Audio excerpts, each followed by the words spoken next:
Hello नमस्कार, स्वागत है आपका मेरे चैनल दिशा's डिलाइट में। मकर संक्रांति का त्यौहार आ रहा है और बहुत सारे लोगों के घर में अलग अलग तरीके से सफ़ेद तिल के लड्डू बनाए जाते हैं। आज मैं शेयर करने वाली हूँ मेरे घर का ट्रेडिशनल तरीका, जैसे मेरी मम्मी हमेशा बनाया करती हैं और ये सिर्फ 2 चीज़ों से बन जाते हैं। तो चलिए देखते हैं कि तिल के लड्डू हम कैसे बनाएंगे। लेकिन अगर इससे पहले आपने मेरे चैनल को सब्सक्राइब नहीं किया है तो प्लीज़ लाइक, शेयर और सब्सक्राइब ज़रूर कर दें और बेल बटन को हिट कर दीजिए ताकि आपको मेरे न्यू वीडियोज़ की नोटिफिकेशंस मिलती रहें।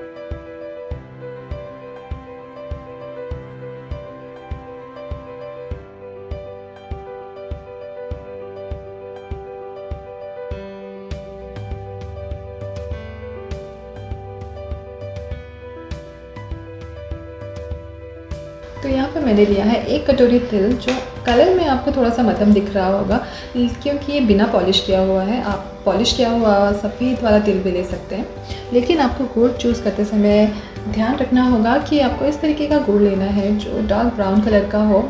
और ये मार्केट में इस तरीके से रैंडम शेप के मिलते हैं और इनका टेस्ट बहुत अच्छा होता है।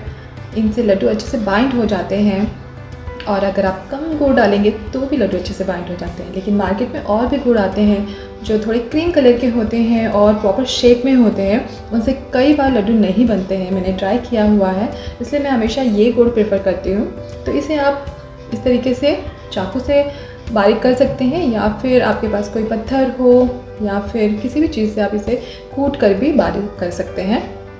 तो ये जब हम कढ़ाई में डालते हैं तो उन्हें मेल्ट करना आसान हो जाता है। उसके बाद मैंने यहाँ पे एक कढ़ाई ली है और धीमी आंच में हमें तिल को भूनना है। यहाँ आपको सिर्फ 2 मिनट के लिए इसे भूनना है, बहुत ज़्यादा नहीं भूनना है वरना तिल का टेस्ट थोड़ा कड़वा भी हो सकता है। तो मैंने यहाँ पे धीमी आंच में इसे हल्का हल्का चम्मच चलाते हुए भून लिया है, क्योंकि इसमें हम जब गुड़ डालेंगे तो इन दोनों को हम साथ में भूनेंगे आगे, इसलिए आपको यहाँ पे तिल को बहुत ज़्यादा नहीं भूनना है।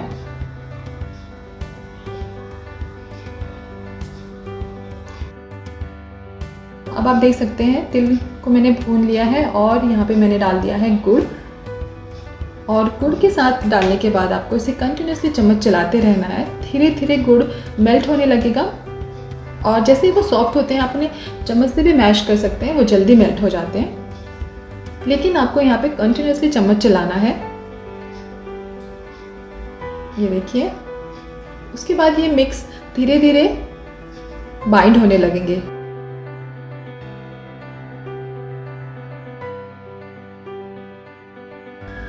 अब ये मिक्स देखकर आप समझ सकते हैं कि ये अच्छे से बाइंड हो जाएंगे, इनके लड्डू आराम से बन सकते हैं।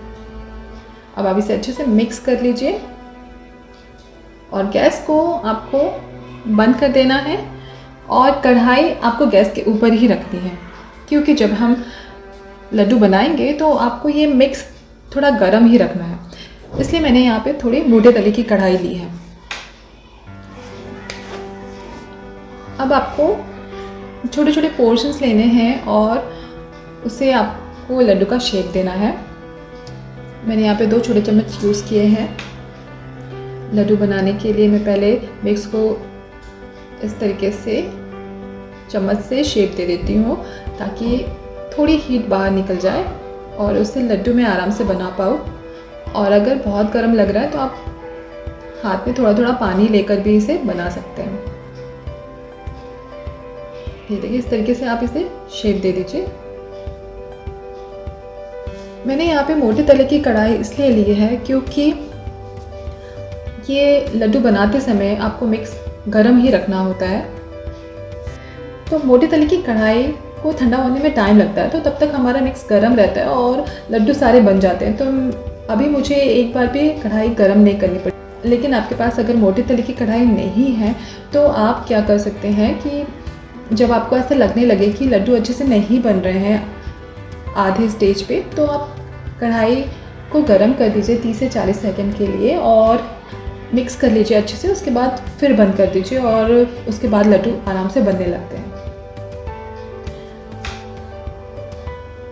तो ये देखिए, ये एक ट्रेडिशनल वे है मकर संक्रांति में लड्डू बनाने का।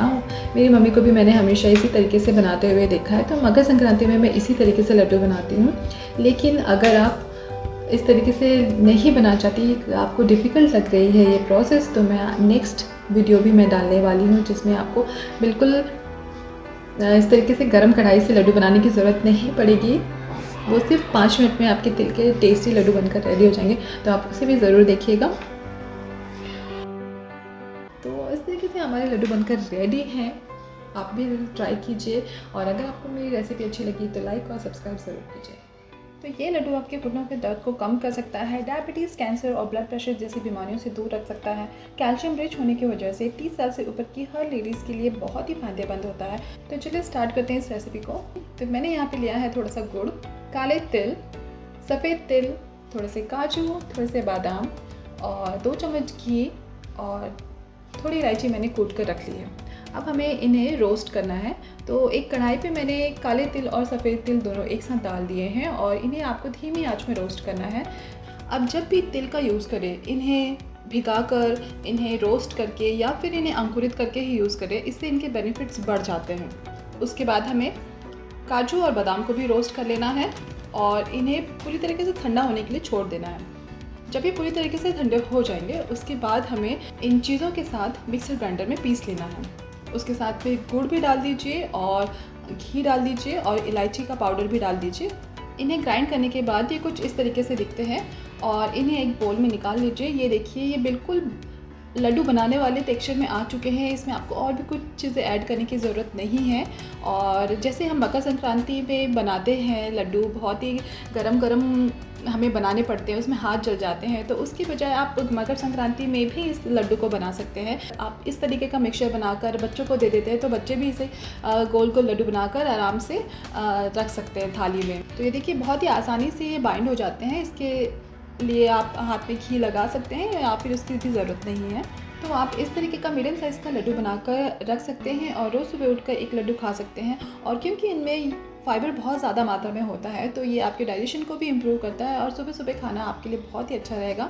तो ये इस तरीके के लड्डू मैं अक्सर बना कर रखती हूँ और जब ठंडी का मौसम हो तो आप ये लड्डू बनाकर ज़रूर रखें, क्योंकि ये लड्डू आपकी बॉडी को हल्का गर्म करता है।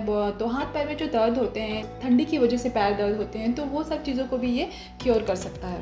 बेबी डिलीवर्ड होने के बाद बहुत सारी लेडीज़ को लड्डू दिया जाता है। उनके घर में बहुत सारी जड़ी बूटियाँ और बहुत सारी अच्छी अच्छी चीज़ें उसमें ऐड करके दी जाती हैं और वो लड्डू उनके लिए काफ़ी फ़ायदेमंद होता है, लेकिन वो कुछ समय तक के लिए रहता है। उसके बाद जो मदर होती है वो दूध लंबे समय तक पिलाती है, तो इसकी वजह से उससे कैल्शियम की भी कमी होने लगती है। जब बच्चे कई बार 1.5 से 2 साल तक दूध पीते हैं तो इस टाइम पे उसे कैल्शियम बहुत ज़्यादा ज़रूरी हो जाता है। तो उस टाइम पे ये इस तरीके के लड्डू घर पे ही बना के आराम से खा सकती हैं और ये मदर के लिए भी अच्छा है और बेबी के लिए भी अच्छा रहेगा।